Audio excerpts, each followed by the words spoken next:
बहुत समय पहले की बात है। किसी गांव में श्रीधर पंडित अपनी पत्नी के साथ रहते थे। एक बार गांव में भैरवनाथ ने यह बोल दिया कि जो भी माता वैष्णो देवी की पूजा करेगा उसको वाह दंड देगा या तो किसी न किसी तरह कष्ट पहुंचाता रहेगा।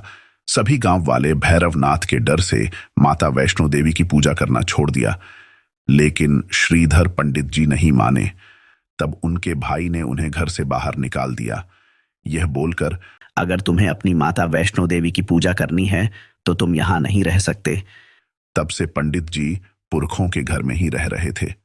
इस घटना के बाद जब भैरवनाथ को यह बात पता चलती है कि सभी गांव वालों ने माता का पूजन छोड़ दिया है, लेकिन पंडित श्रीधर जी ने नहीं छोड़ा है। माता का पूजन करना भैरवनाथ बोलता है। अच्छा, तो ये पंडित श्रीधर नहीं मान रहा है, तो तुम सुबह सुबह उसकी घर जाओ, साधु जनन को लेकर और भोजन की मांग करो। वाह नहीं करवा पाएगा और फिर सारे गांव में उसकी इज्जत की धज्जियां उड़ेगी।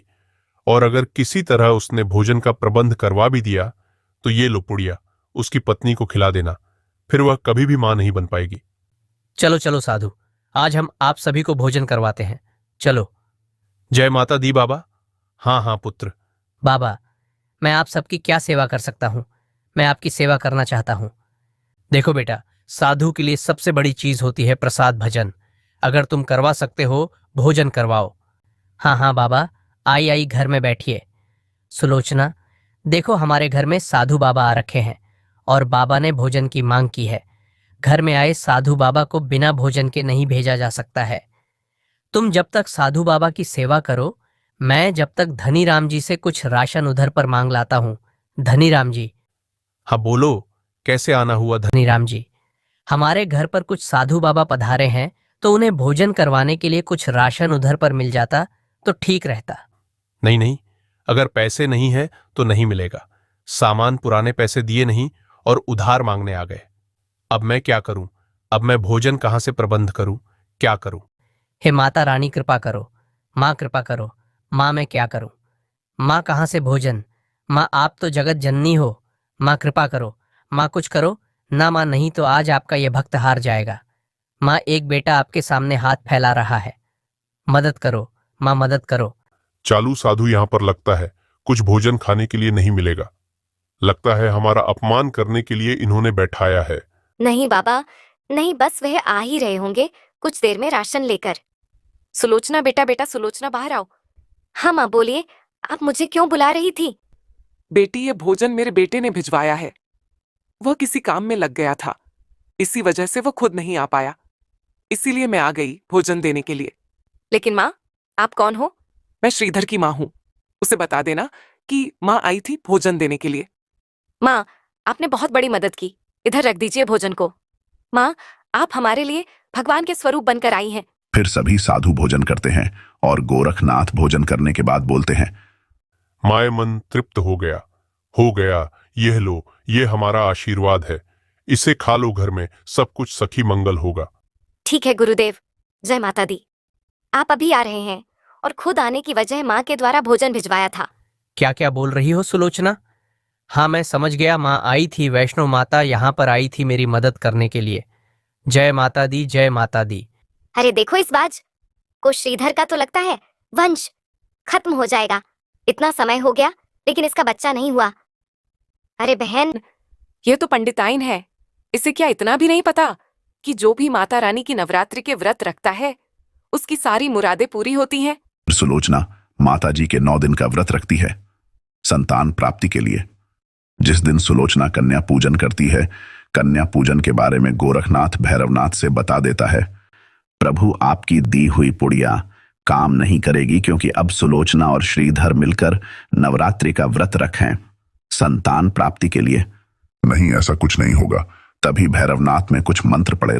तभी दूसरी तरफ सभी कन्याएं अचानक ही चिल्लाने लगते हैं और बेहोश हो जाते हैं। तभी सभी गांव वाले को यह बात जाकर गोरखनाथ बता देता है। अरे गांव वालों, सुनो सुनो, जो गांव वालों अपनी छोटी छोटी बच्चियों और कन्याओं को पूजन के लिए श्रीधर के घर भेजे थे, वह सभी बेहोश हो गई हैं अचानक से।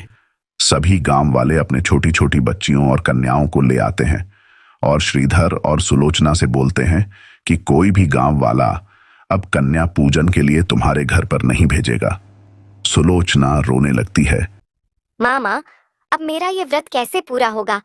मैं माँ नहीं बना पाऊंगी। माँ, अब आप ही कुछ करो। माँ ऊपर से सब कुछ देख रही थी। फिर वैष्णो माता अपना रूप बदलती है, धरती पर आती है और एक छोटी सी कन्या का रूप ले लेती है। फिर अपने सभी स्वरूपों को माँ बुलाती है।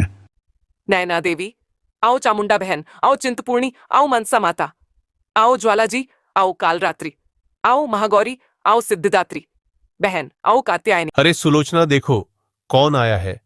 मैं कहता था ना, माता रानी जरूर हम पर कृपा करेंगे। देखो, माता रानी ने पूरी की पूरी 9 कन्याएं भेजी हैं। जय माता दी। चलो चलो कन्याएं चलो। सुलोचना और पंडित श्रीधर मिलकर 9 देवियों का पूजन करते हैं और फिर सभी कन्याएं भोजन खाती हैं। सभी कन्याएं भोजन करने के बाद जब जाने लगती हैं, तभी कन्या के रूप में वैष्णो माता पंडित श्रीधर से बोलती है। आज पंडित श्रीधर जी, हमारे पूजन से ये व्रत पूरा नहीं होगा। आपको भंडारा करवाना होगा, तभी आपकी मनोकामना पूरी होगी। नहीं, हम भंडारा कैसे करवा सकते हैं? भंडारा में तो पूरा गांव आएगा और हमारे पास ना तो बैठने के लिए जगह है और ना ही इतनी क्षमता है कि हम सभी गांव वालों को भंडारा में बुला सके। भूखे को भोजन कराना सबसे बड़ा पुण्य का काम है। वैष्णो माता का नाम लेकर भंडारा करवाओ, कोई तकलीफ नहीं आएगी। हाँ, मैं आऊंगी और गांव वालों के साथ भैरवनाथ को भी भंडारा में जरूर बुलाना। शाम को पंडित श्रीधर जी घर के बाहर खड़े होकर सोच रहे थे। तभी सुलोचना आती है और बोलती है। स्वामी, क्या सोच रहे हो माता? रानी का नाम लो और चलो। हम पूरे गांव वालों को भंडारे के बारे में बता देते हैं। फिर दोनों मिलकर पूरे गांव में सभी को भंडारे के बारे में बता देते हैं। अगले दिन सभी गांव वाले जय माता दी, जय माता दी, जय माता दी, जय माता दी पुकारते हुए पंडित श्रीधर के घर आ रहे थे। इतने सारे गांव वालों को देखकर पंडित श्रीधर जी परेशान हो जाते हैं और चिंतित हो जाते हैं। मां ऊपर से सब कुछ देख रही थी। मां अपने चमत्कार से पंडित श्रीधर जी के घर में जगह बना देती है और सभी गांव वाले आ जाते हैं। तभी भैरवनाथ आ जाता है और बोलता है। पंडित श्रीधर तो पंडित श्रीधर, हमारे साथ मजाक कर रहे हो? खाना कहाँ बन रहा है? भैरवनाथ जी, आप अंदर जाकर बैठिए, खान की व्यवस्था हो ही जाएगी। मां, अब हम इतने सारे गांव वालों को भोजन कैसे करवाए? मां, वह दिव्य कन्या भी नहीं आई। मां, कृपा करो मां। तभी जगत जननी माता अपना रूप बदल लेती है और अपना चमत्कार से सारा का सारा भोजन तैयार कर देती है। उठो श्रीधर पंडित जी, देखो भोजन का प्रबंध हो चुका है। क्या आपको माता पर भरोसा नहीं था? पंडित श्रीधर और सुलोचना जब जाकर भोजन बना हुआ देखते हैं, तब खुश हो जाती है और माता का धन्यवाद करते हैं। फिर दोनों मिलकर माता का नाम लेकर भंडारा शुरू करते हैं। जय माता दी भक्तों, भोजन खाना शुरू करो। जय माता दी, जय माता दी, जय माता दी। कन्या, तुम सभी को उनके मन का खाना दे रही हो। हम अघोरी साधु हैं, हमें मांस मदिरा ये सब खाना और पीना पसंद है, तो तुम हमें हमारे मन का खाना नहीं दोगी? नहीं, ये भंडारा पंडित के घर का है और जो भोजन माता रानी के भंडारे में मिलता है वही सिर्फ यहाँ मिलेगा। किसी भी जीव की हत्या कर और उसको खाना पाप है। ये पाप मैं नहीं होने दूंगी। ये कन्या बोल, तू कौन है, कहां से आई है? तभी मां गायब हो जाती है, लेकिन मां के पांव के निशान वहीं पर बन जाते हैं। श्रीधर और सुलोचना मां के पांव देखकर खुश हो जाते हैं। जय माता दी, जय माता दी। वैष्णो माता यहाँ पर हमारे घर आई थी और हम माता रानी को पहचान नहीं पाए। भैरवनाथ मां वैष्णो देवी का पीछा कर रहा था, इधर उधर ढूंढ रहा था। माता रानी धरती पर प्रकट होती है। तभी महाबली हनुमान जी मिलते हैं और बोलते हैं। माता, आप बोलो तो मैं अभी भैरवनाथ को मृत्युलोक पहुंचा दूं। नहीं महाबली, आप यहाँ पर आराम करो, समय आने पर सब ठीक हो जाएगा। लेकिन माता, जहां पर तो जल है ही नहीं, तो मैं इस जंगल में कैसे रह पाऊंगा? तभी माता रानी ने धरती पर बाढ़ चलाकर गंगा प्रकट कर दी। तब से उसे बाढ़ गंगा कहा जाता है। इस गंगा में मां ने अपने बाल भी धोए, जिसकी वजह से जहां पर मां खड़ी थी वहां पर मां के पैरों के निशान बन गए। उसे जगह को आज के समय चरण पादुका सारा जगत बोलता है। हे जगत जननी, मेरे लिए क्या आज्ञा है? हे महाबली, भैरवनाथ मेरा पीछा कर रहा है। मैं गर्भ गुफा में जा रही हूँ। अगर वो यहां पर आए तो उसे रोक लेना। फिर भैरवनाथ है अपने तंत्र मंत्र से माता वैष्णो देवी को ढूंढ लेता है। भैरवनाथ इस जगह पर पहुंच जाता है। वहां पर महाबली हनुमान जी के साथ भैरवनाथ का युद्ध होता है। कुछ देर इसी तरह युद्ध चलता रहता है। फिर कुछ देर बाद मां वैष्णो देवी बाहर आती है और बोलती है, रुक जाओ महाबली, इस भैरवनाथ की मृत्यु मेरे हाथों ही होएगी। फिर मां वैष्णो देवी अपना त्रिशूल भैरवनाथ की ओर मारती है। भैरवनाथ माताजी के त्रिशूल से बचने के लिए इधर उधर भगत फिरता है। आखिर में भैरवनाथ को त्रिशूल लग जाता है और भैरवनाथ का सर शरीर से अलग होकर भूमि पर गिर जाता है और जय माता दी पुकारने लगता है। फिर माता वैष्णो देवी भैरवनाथ के पास प्रकट होती है।